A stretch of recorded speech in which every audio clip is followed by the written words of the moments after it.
Destination Deanna. I'm Deanna, love guide to all and kept wife strategist to the women I'm called to serve. Please consider my channel your self-help learning library for love. Join me every Monday at 1 p.m. Central Standard Time for our weekly coaching gem, where I give guidance to elevate your love experience. And on Wednesdays at 1 p.m., tune in for Sounds About Wife, where I give my unique wife perspective and prepare professional women like you to become kept wives. So hit that subscribe button and let's start this love journey together. See you soon, my loves.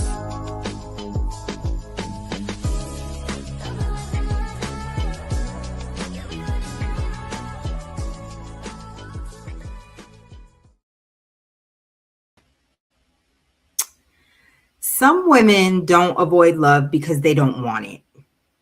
They avoid love because they are afraid they will disappear inside it. You know, they've watched women lose themselves inside relationships and marriages, or they've lived it themselves. They've loved so deeply, they forgot who they were. And when you've experienced love that required shrinking, adjusting, or abandoning parts of yourself, receiving love can feel less like safety and more like required surrender. By the end of this episode, you are going to understand how prepared women receive love fully without losing their identity, how to stay emotionally anchored while being deeply cared for, and why receiving love feels safest when your standards and self-trust are stable. So stay with me till the end of the episode, because learning to receive without disappearing is one of the most powerful identity shifts a woman can experience in her love life. So welcome to Sounds About Wife. This is season 3, episode 8, How to Receive Love Without Losing Yourself. Here on Sounds About Wife, we talk about the mindset, identity, and relational wealth required to experience love that actually sustains you. And I am your host, Deanna Washington, known as the Kept Wife Strategist, and also your relational wealth advocate. So normally these episodes are live each week, Wednesday at 1 p.m. Central Standard Time, but I am currently on my love sabbatical. So you are seeing recorded episodes for episode 7 and 8. So the only difference, because the zhuzh is the same, but the only difference is if you have questions or comments and things like that, please don't just hold them and keep them to yourself. Leave them in the comment section of the video, and I promise I will get back to them as soon as I get back from my love sabbatical. So let's get started. I like to activate your Keptie lens.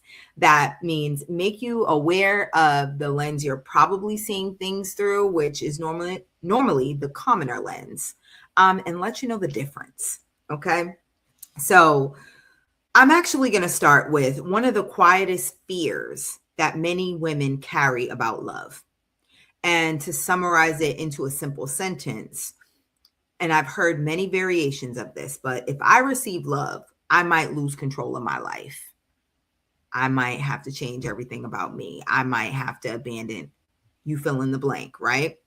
This belief shows up most strongly in women who have spent years being the relationship stabilizer, right? The organizer, the emotional regulator, the problem solver, the one holding everything together. And when you have lived in that role long enough, receiving can actually feel unfamiliar. And unfamiliar often equates to unsafe.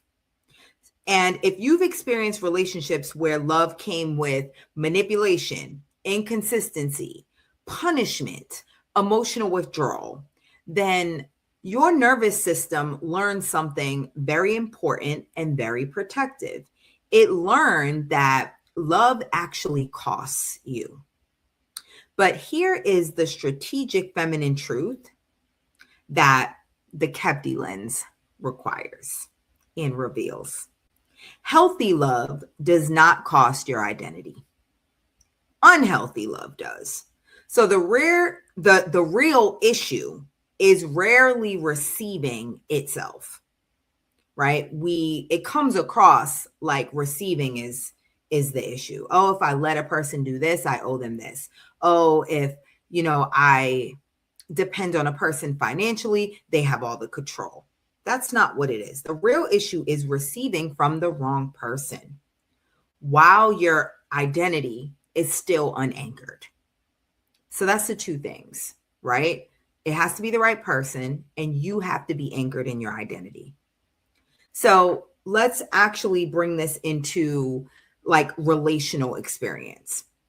I often see women meet emotionally available partners, men who offer support, consistency, provision, and stability. And instead of women actually being able to relax into that experience, instead, they begin monitoring themselves. So they'll ask, am I becoming too dependent? Am I losing my independence? Am I changing too much for this relationship? And listen, sometimes those questions are wise, but many times they are just protective echoes from relationships where love required self-abandonment to survive. But through the Keptie lens, anchored women experience love differently. They allow support without surrendering their self-definition, right? They enjoy provision without disconnecting from their own agency. They accept emotional closeness without dissolving personal boundaries. See, there's an anchor and there's balance. Because their identity exists independently of the relationship, even while they are fully invested in it. That's the Keptie way. And that is actually what makes receiving feel safe. They can do that because they are anchored in their own identity. Now, sounds about wife. So I do want to elevate the conversation to long-term partnership and the marriage mindset. Okay. Relational wealth requires two capacities working together. One is the ability to receive, and two is the ability to remain anchored. Go back to what I told you is happening with the Keptie lens, right? They can receive, but they're anchored in their identity. And let me explain, right? Anchoring is our theme for 2026. So you'll hear this often. We're diving deep into this in the Keptieverse. But if you're not familiar with what anchoring is, it's knowing your standards. It's knowing your values. It's recognizing what peace feels like inside your life. It's knowing what parts of yourself are not negotiable, even in love. So when your identity is anchored, love becomes additive instead of consuming. So prepared women, they don't fear receiving because they trust their discernment and their ability to choose differently if necessary, right? It's a quiet confidence that says, I can allow myself to experience this love because I trust myself to walk away from anything that compromises my well-being. That confidence is what actually changes everything about how safe intimacy and receiving feels. Receiving is rarely scary when your own self-trust is strong. So pause for a moment and just kind of let this sink in, right? Because this is the point that I believe many women feel deeply seen. Okay. So if you fear losing yourself in love, if you notice yourself over adjusting inside of relationships, if you struggle to maintain boundaries when emotional attachment grows, the question is not whether you are capable of love. The question is whether you have ever been taught how to remain anchored while loving someone. Many women were taught how to be chosen, be desired, be attractive, be supportive, but not how to remain themselves inside of intimacy.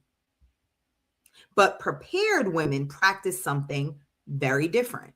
And this is what my Kepties practice.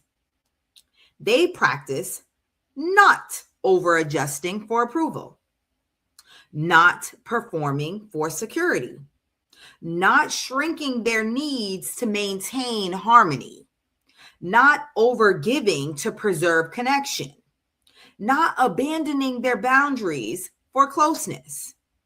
They allow love to expand their life without replacing their identity. And if that sounds like the kind of love you desire, that is often a readiness signal, right? That is letting you know you need to move forward here. You need to move forward in doing something different. And that's exactly why the Keptie Academy exists, right? It's the foundation of the entire Keptieverse ecosystem, because most women don't simply want love. They want a love that adds to their life, that supports their peace, that honors their standards, and allows them to remain fully themselves. Well, inside of the academy, women are building the identity anchoring that allows them to receive support without losing their agency, maintain standards without becoming defensive, experience intimacy without self-abandonment, and develop discernment that protects long-term relational stability.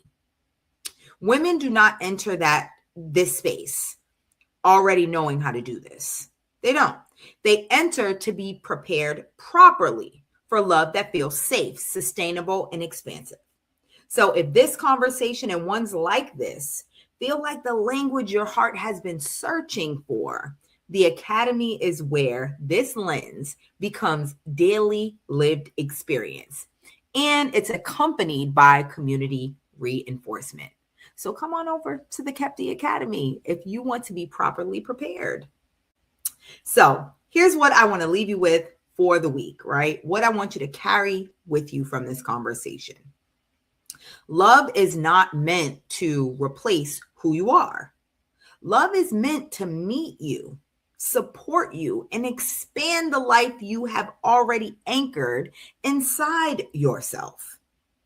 Women who learn to receive without shrinking often discover that intimacy feels lighter, softer, and far more sustainable. You are allowed to be fully loved and fully yourself at the same time. Now, if you want more information and impartation, I invite you to revisit the last 4 episodes, because literally they were centered around emotional progression. Episode 5 was about your receiving capacity. You need to increase that. Episode number 6 was about releasing guilt so you are able to receive. Guilt blocks that. Episode 7 was about ending the propensity to overgive. That's going to deplete you. And this episode 8 was about anchoring your receiving. So in your free time, go back and revisit those episodes. And I will see you next week on Sounds About Wife as we step into March and I return with the live episodes. So thank you for tuning in. Remember to leave your comments, your questions, and I will get to them as soon as I return from my love sabbatical. I love you all. And that Sounds About Wife.